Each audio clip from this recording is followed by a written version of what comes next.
پرسی لە مەرکەزێت لە پەیڕەوی ناوخۆی کۆمەڵی ئیسلامیدا خۆی لەوەدا زیاتر ئەبینێتەوە کە بە تایبەتی لە ئاستی مەڵبەندەکاندەوە لە ئاستی ئۆرگانەکانە لا مەرکەزیەتی ئیداری و دارایی هەیە کە بەدەق بەنەس لە پەیڕەوەکەدا هاتووە و بە تایبەتیش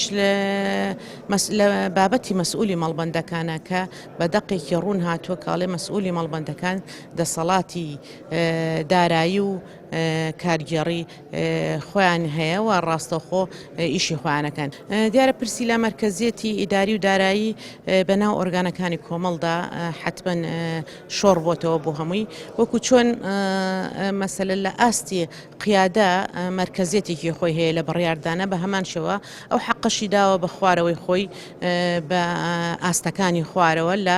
دام و دەستگا و مەکتەبە و ناوەندەکانەوە تا بگرە مەڵبەندەکان تا ئەنجومەنەکان کە هەریەکانی سربەخۆ کردووە بۆ پیادەکردنی سەلاحیەتی خۆیان و خۆیان هەڵئەست بەو